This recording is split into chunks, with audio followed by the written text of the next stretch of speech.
Assalamualaikum warahmatullahi wabarakatuh. Perkenalkan, kami dari kelompok 3 akan menampilkan hasil proyek kami mengenai penerapan model pembelajaran sosiodrama secara daring yaitu via Zoom.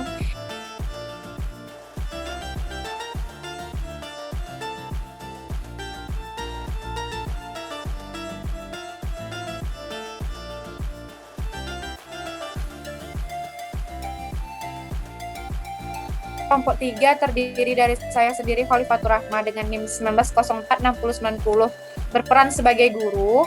Perkenalkan, nama saya Fani Nur Agustin, NIM 19046200, berperan sebagai Soekarno dan Ahmad Subarjo.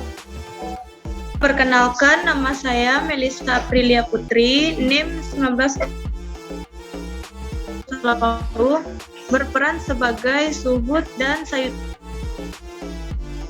Feminovita, NIM 19046022, berperan sebagai Muhammad Hatta dan Fatmawati.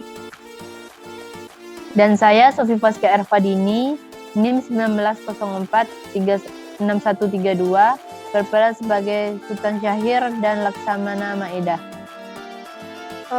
Kemudian untuk tokoh Sukarni, Khairul Saleh serta Latif dan narator itu dibantu oleh teman-teman kami. Baiklah, selamat menonton hasil proyek kami.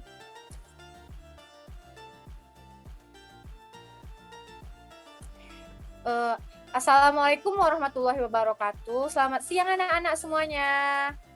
Waalaikumsalam warahmatullahi wabarakatuh. Waalaikumsalam, siang Bu. Ibu. Apa kabar semuanya? Baik. Ya, baik.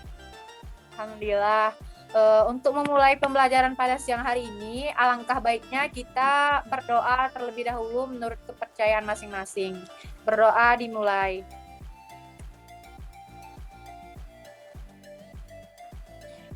Doa selesai.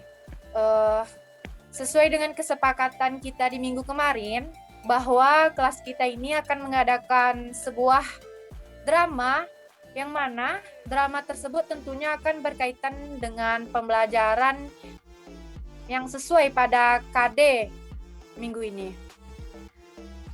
Untuk itu, memang sebelumnya Ibu sudah menyiapkan sebuah naskah drama, yang mana drama ini nantinya akan ditampilkan langsung oleh teman-teman kalian yang telah Ibu pilih di minggu lalu.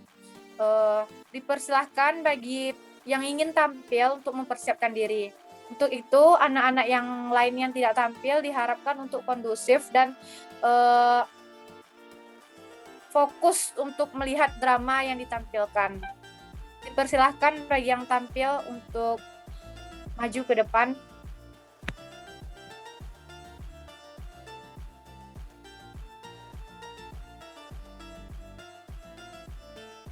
Pada tanggal 14 Agustus 1945, para kaum muda mengadakan rapat di Jakarta. Dalam rapat ini, Sultan Syahrir mengumumkan bahwa dia mendapat informasi tentang menyerahnya Jepang pada Sekutu.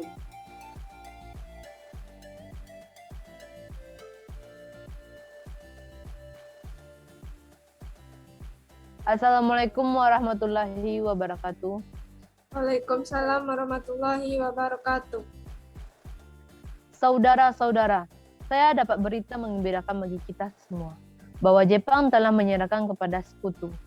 Saya mendengar berita tersebut dari radio luar negeri. Maka telah terjadi kekosongan kekuasaan di Indonesia. Sungguh kabar gembira yang Anda kabarkan tadi.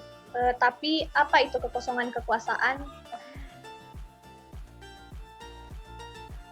Saya perjelas. Jadi sekarang Jepang sudah tidak berkuasa lagi di negeri kita karena telah menyerah pada Sekutu, sedangkan Sekutu belum menguasai Indonesia. Baik, saya mengerti.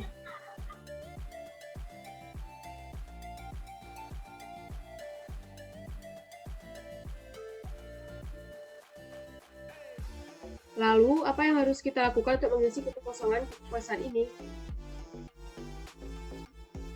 Bagaimana jika kita meminta Bung Karno dan Hatta untuk memproklamasikan kemerdekaan Indonesia secepatnya? Ya, saya setuju dengan itu. Karena ini memang waktu yang tepat untuk memproklamasikan kemerdekaan Indonesia. Baiklah, kalau kalian semua setuju. Mari kita pergi ke rumah Bung Karno untuk membicarakan hal ini. Pada malam harinya, pukul 24.00 menjelang tanggal 16 Agustus 1945, para kaum muda kembali mengadakan rapat di Cikini dan merencanakan untuk mengasihkan Soekarno bersama Muhammad Hatta. Para kaum muda lalu pergi ke rumah Soekarno untuk mengajaknya dan Muhammad Hatta ke Rengas Dengklok. Assalamualaikum. Waalaikumsalam. Mencari Kang Mas ya? Oh iya Bu, kebetulan sekali. Ada apa ya? Mengapa tengah malam begini kalian susah-susah datang kemari? Ada hal yang penting yang ingin kami bicarakan. Sebelumnya kami mohon maaf. Lagi-lagi kami mengganggu istirahat Anda.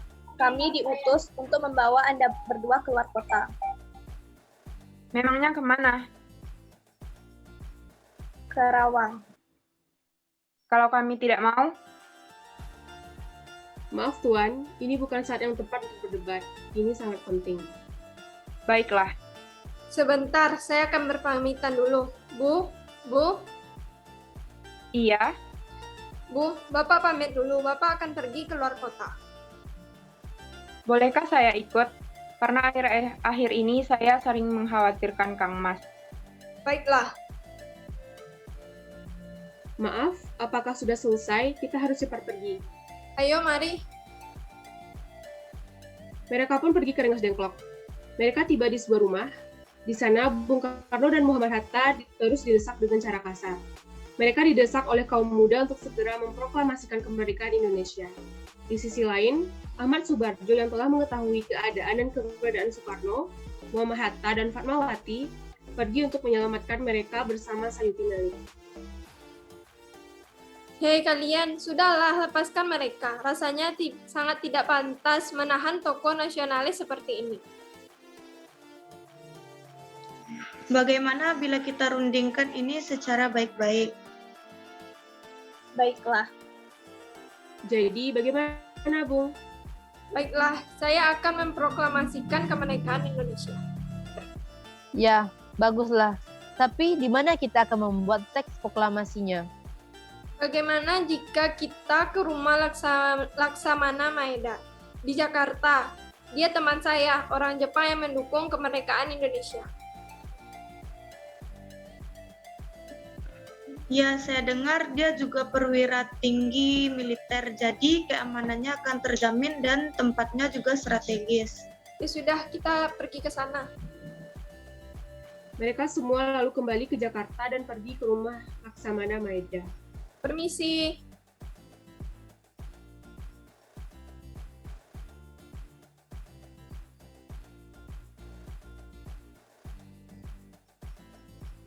Ada apa ini tuan-tuan datang kemari? Apakah ada masalah? Maaf, mungkin kedatangan kami mengganggu waktu istirahat Anda. Tapi kami bermaksud untuk menanyakan, apakah kabar Jepang menyerah kepada sekutu itu benar? Tuan, para kaum muda terus mendesak kami untuk segera memproklamasikan kemerdekaan Indonesia. Bagaimana menurut Anda? Ya, bagus. Ini memang waktu yang sangat tepat. Begini, jika diperbolehkan, kami akan meminjam rumahmu, Tuan. Boleh, boleh. Memang untuk apa? Rencananya kami akan membuat naskah proklamasi. Oh iya, silakan. Mari kita membuat naskah proklamasi di ruang makan. Rasanya terlalu banyak orang yang akan membuat naskah proklamasi ini. Ya, sepertinya Bung Karno, Bung Hatta, dan Ahmad Subarjo pun cukup untuk sekedar menyusun naskah proklamasi. Ya, sepertinya kami bisa tunggu di sini.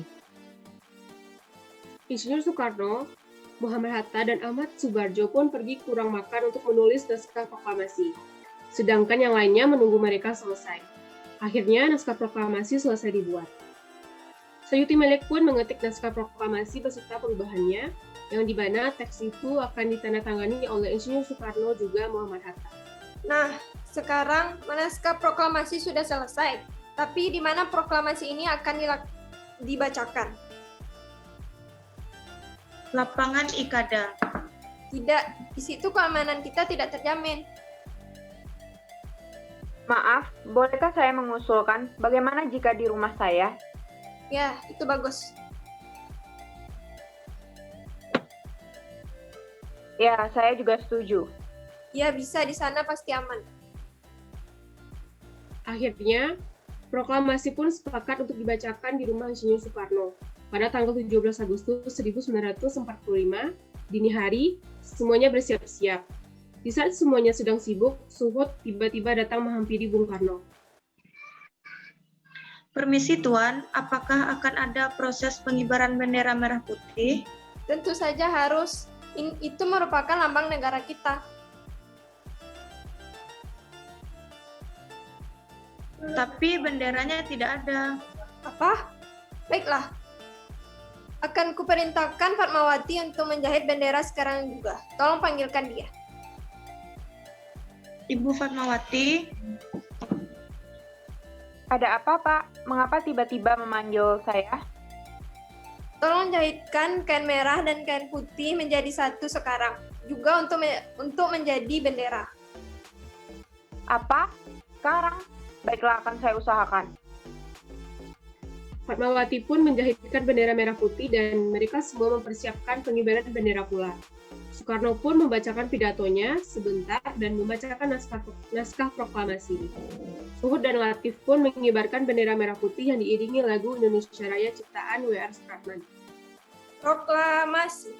Kami, bangsa Indonesia dengan ini menyatakan kemerdekaan Indonesia. Hal-hal yang mengenai pemindahan kekuasaan dan lain-lain diselenggarakan dengan cara seksama dan dalam tempo yang sesingkat-singkatnya.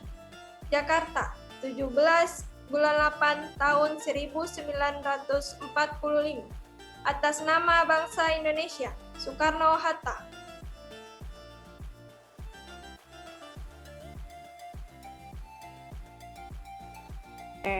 Baik, telah selesai ya. Kita berikan aplaus dulu kepada teman-teman kelompok yang tampil.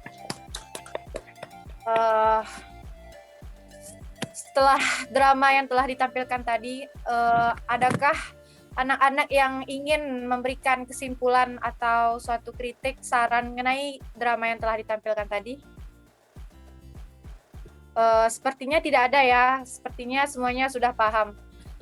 Kemudian untuk itu dapat Ibu beri kesimpulan bahwa proklamasi itu merupakan suatu pernyataan resmi yang mana dikeluarkan oleh orang yang berwenang untuk membuat pengumuman tertentu di negeri kita sendiri. Proklamasi itu diproklamirkan pada tanggal 17 Agustus 1945 oleh Soekarno yang didampingi oleh Muhammad Hatta.